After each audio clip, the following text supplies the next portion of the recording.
Howdy folks, Doc here with Last Best Tool, and today I've got a kind of a quick sort of unboxing. Amazon threw another rock at me and I didn't duck, so my order just arrived. Thought it was an interesting suggestion they had, and I don't have anything like it. It's probably not the handiest thing in the world, but I'll let you be the judge of that. So I'm going to crack this open today. I'm opening it with a Benchmade water knife. These knives are designed to be used in kind of rafting, boating, kayaking activities. They've got a dull tip on the front, so if you drop it, you're not going to pop your boat. It's got a line-cutting serrated blade here. It's got the cord-cutting hook there, kind of a pry bar, screwdriver, small, highly rubberized grip, striking lanyard tail end of the knife. Anyway, I like them. Benchmade's made a ton of different water knives. They never seem to get them right. Usually they seem to screw up with the sheaths, but this is the latest one. Also, I don't know if you can tell, but it's actually got a twisted blade, and that's deliberate. So the way they've tried to machine or grind this end and this end has created a kind of a twist into it, which I guess that's probably for some strength and for having a choice on how it's used, because this is it's a single-sided chisel grind, so there is no bevel on this side of the knife except right here, and then again that's only on the one side, but kind of a unique knife. Anyway, let's cut into this nice and sharp. What do I have? I've got the GearWrench 1/4 inch socket gimbal, and this thing is made in Taiwan, looks like.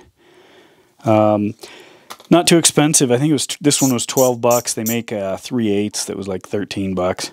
But anyway, so what this is a 2-axis gimbal system. So you can see that it actually has it's basically two rings, and then the socket head is in the center.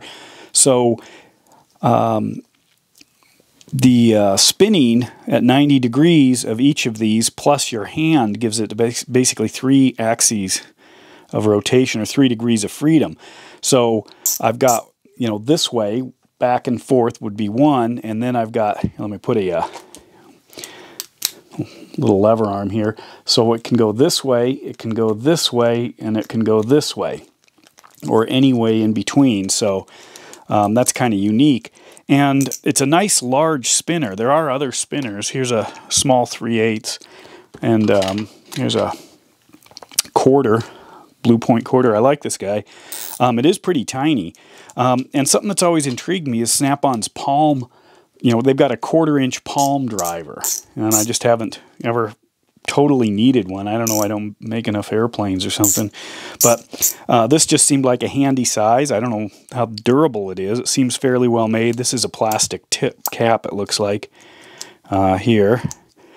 Easily flips back and forth. You can do it while you're using it with one finger. And it seems like you'd be able to get into some unique places that others might not work as well.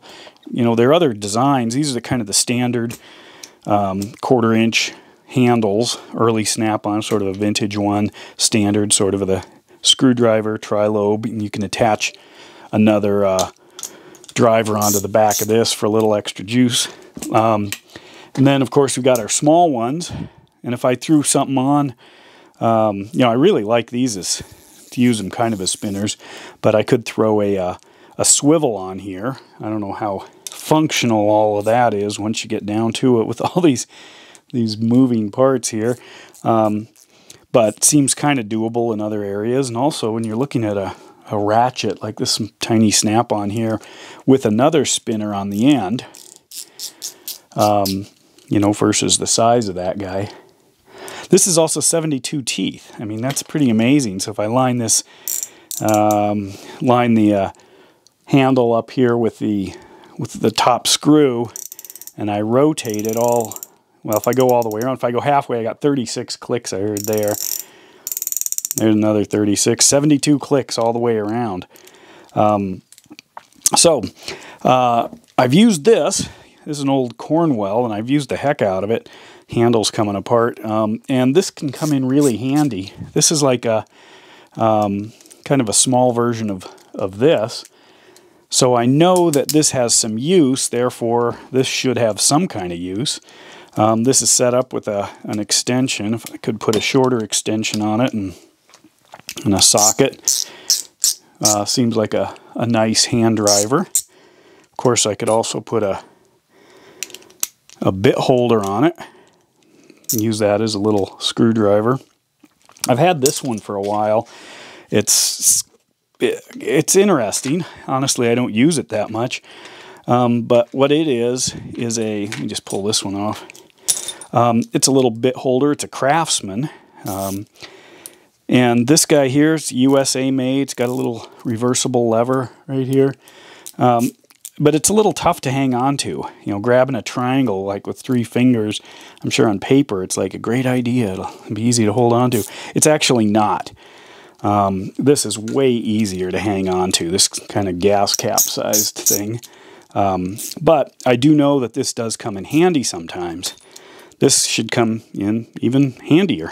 Looks like it's got 3 torque screws that holds this thing together, and more torque screws, 5 torque screws maybe. 1, 2, 3, 4, 5 that keep this in its gimbal.